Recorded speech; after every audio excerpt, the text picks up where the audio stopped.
আউযুবিল্লাহি মিনাশ শাইতানির রাজিম বিসমিল্লাহির রহমানির রহিম। সম্মানিত ভিউয়ার্স, আপনারা দেখছেন আমি Swapan Mahmud, SA crop care, Jamalpur area. আমি এক চাষি ভাইয়ের সাথে পরিচয় হব। ভাইজান, আপনার নামটা কি? মমতাজ আলী। মমতাজ আলী। ভাইজান, এই এলাকার নাম কি? চর গগনপুর। চর গগনপুর। ভাইজান, আপনি ভুট্টা কতটুকু করছেন? 5 পাখি। 52 পাখি, 5 পাখি। 52 পাখি, 5 পাখি। ধন্যবাদ। আমি এর আগেও যেমন আপনার ক্ষেতে আসছিলাম, তখন আর একটু গাছটা ছোট ছিল। আপনি যে ন্যানো গ্রোথ ব্যবহার করলেন, মিরাক্কেল ব্যবহার করলেন, এটা কেমন রেজাল্ট পাইছেন ভাই? ভালো রেজাল্ট। ওইটা দিয়ে এরকম হইছে আর কি। ওইটা দিয়ে এরকম হয়েছে, ভালো রেজাল্ট পাইছেন? ভালো রেজাল্ট।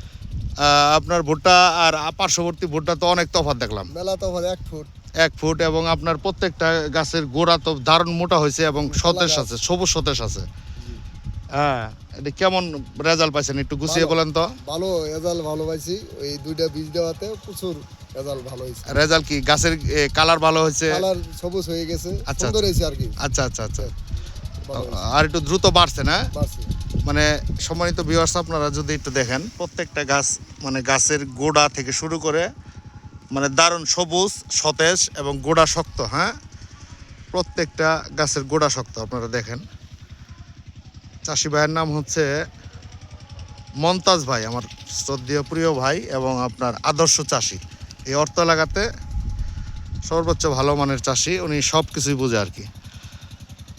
ভাইজান, তাহলে আমাদের এই মিরাক্কেল এবং আপনার ন্যানো গ্রোথটা আপনার পার্শ্ববর্তী চাষি ভাইদেরকে বলতে হবে, পারবেন না যে রেজাল্ট ভালো? অবশ্যই বলবো। কিভাবে বলবেন বলেন তো? বলবো যে এটা এনোগ্রোভ আর দিলে ভালো ফলন হবে। জি, আপনারা দেন। হ্যাঁ, আমি ব্যবহার করছি, ফল পাইছি, আপনারাও ব্যবহার করেন নাকি? জি, ধন্যবাদ। মমতাজ ভাইয়ের সুস্বাস্থ্য এবং দীর্ঘায়ু কামনা করে ভিডিওটা এখানে শেষ করছি। আসসালামু আলাইকুম।